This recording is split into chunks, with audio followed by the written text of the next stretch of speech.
Hello friends, welcome back to the channel. देखिए, जैसे कि आप सभी को पता है, आज से आपके पीजीटी के एग्ज़ाम है वो स्टार्ट हो गए हैं।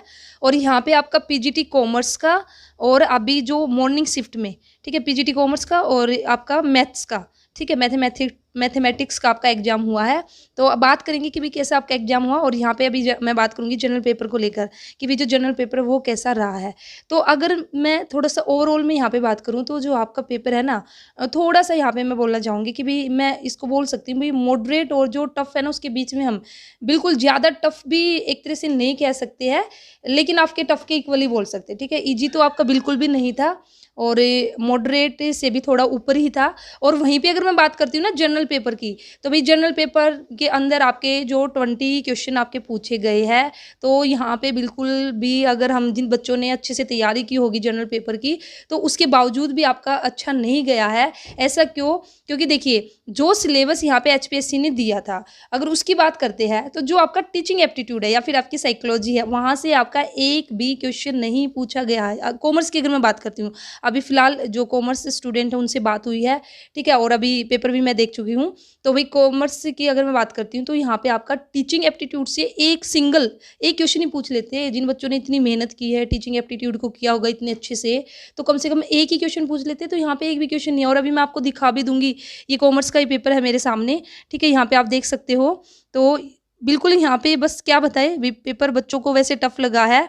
और यहाँ पे 5 क्वेश्चन आपके मैथ्स के रखे गए हैं और रीजनिंग के, और ये भी थोड़े से आपके कैलकुलेटिव है, लेंथी पेपर था, कैलकुलेशन ज़्यादा थी। तो जैसे कि आप यहाँ पे देख सकते हो जनरल पेपर में, एक तो ये आपका मैथ्स से क्वेश्चन है कि यहाँ पे आपको एन की वैल्यू फाइंड आउट करनी है। और उसके बाद फिर ये नेक्स्ट भी आपका मैथ्स से 7th क्वेश्चन भी।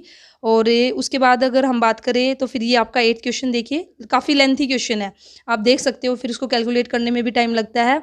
और फिर ये आपके रीजनिंग के स्टार्ट है, ठीक है। तो डीआई वगैरह से आपका ऐसा एज सच कोई क्वेश्चन नहीं आया है। और 10th क्वेश्चन भी आप देखिए, ये फिर आपका फिर से मैथ्स का आपका एक क्वेश्चन है।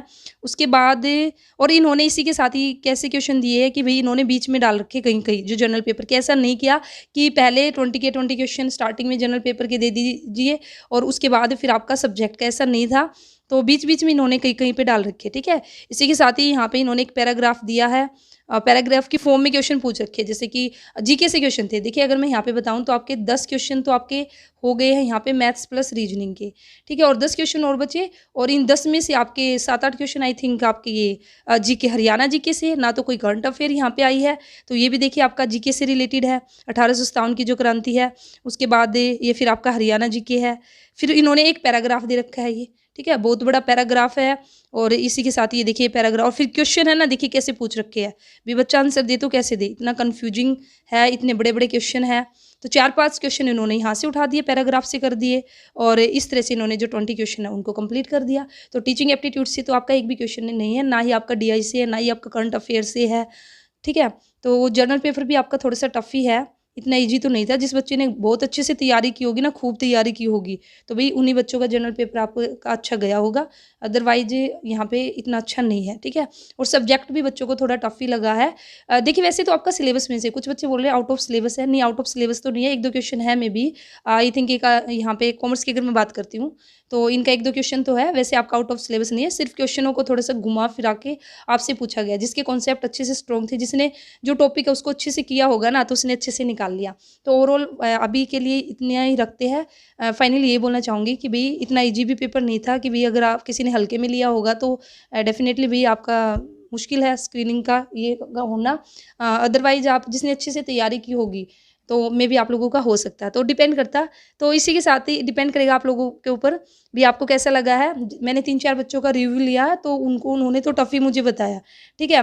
तो आप भी मुझे कमेंट सेक्शन में बताना जिन जिन का भी एग्जाम हो चुका है, चाहे आपका कॉमर्स का है, मैथमेटिक्स का है, हिंदी का, या कोई भी सब्जेक्ट है।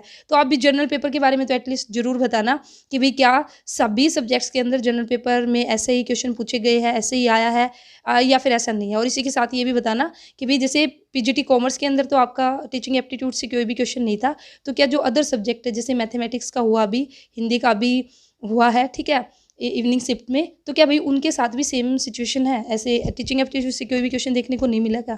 तो आप मुझे कमेंट सेक्शन में ज़रूर बताना, उसके साथ ही बताना कि भाई आपका पेपर कैसा गया, आपको कैसा लगा, आपका कोई भी सब्जेक्ट है तो आप बताइए, क्योंकि आपके बताने से ही फिर पता चलेगा ओवरऑल कि भाई सभी बच्चों का सेम डायरेक्शन में जा रहा है या फिर नहीं। ठीक है, तो अभी के लिए इतना ही रखते हैं, और इसी के साथ ही नेक्स्ट वीडियो में पीजीटी कॉमर्स का मैं डिटेल फुल एनालिसिस के साथ हम मिलेंगे। तो चलिए फिर मिलते हैं नेक्स्ट वीडियो में। Thank you.